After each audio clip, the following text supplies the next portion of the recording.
السلام علیکم ورحمۃ اللہ وبرکاتہ۔ آج دیکھیں گے اردو زبان کی پہلی کتاب سبق نمبر 14، 8 حروف کے الفاظ۔ ہندوستان، تحصیلدار، ایماندار، غیر حاضری، دانشمند، دیا سلائی، کار گزاری۔ بیماری کی وجہ سے غیر حاضری ہوئی، آج کی غیر حاضری معاف فرمائی جائے۔ ہندوستان میں دیا سلائی کا کارخانہ ہے، دیا سلائی سے چراغ جلد روشن ہو جاتا ہے۔ تحصیلدار نے دانش مندی سے انتظام کیا، جو کار گزاری کرے گا وہ ترقی پائے گا۔ بے اجازت غیر حاضری کرنا دانش مندی کی بات نہیں۔ دیا سلائی کے استعمال سے بہت سا وقت بچ جاتا ہے۔ ہندوستان میں کھیتی کا پیشہ بہت زیادہ ہے۔ سبق نمبر 15، دن۔ 7 دن کا ایک ہفتہ کہلاتا ہے۔ سنیچر، اتوار، سوموار، منگل، بدھ، برہسپت، شکر۔ ہفتہ: اتوار، پیر، منگل، بدھ، جمعرات، جمعہ۔ شنبہ: یکشنبہ، دوشنبہ، چہارشنبہ، پنج شنبہ، جمعہ۔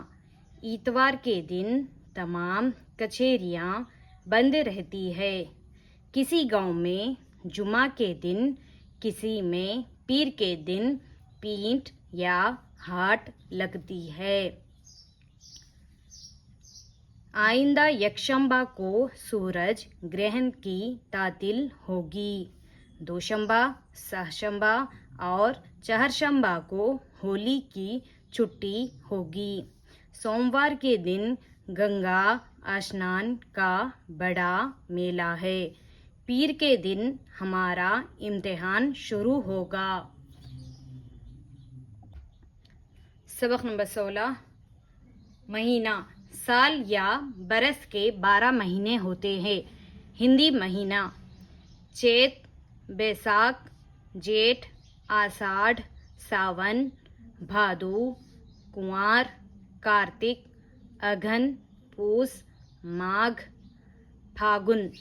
انگریزی مہینے: جنوری، فروری، مارچ، اپریل، مئی، جون، جولائی، اگست، ستمبر، اکتوبر، نومبر، دسمبر۔ پھاگن کے مہینے میں ہولی ہوتی ہے۔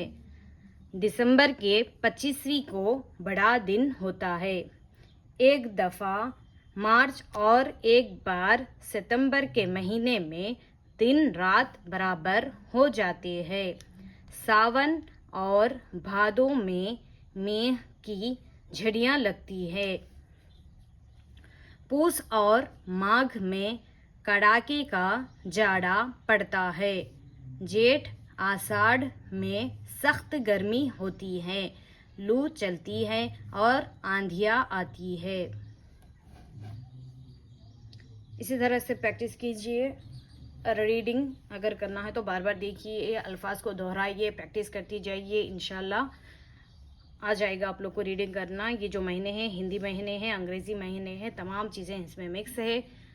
اسی طرح آپ لوگ سپورٹ کرتے رہیے، سبسکرائب کیجیے، لائک کیجیے، آگے شیئر بھی کیجیے تاکہ دوسرے لوگوں کو بھی اس کا فائدہ حاصل ہو۔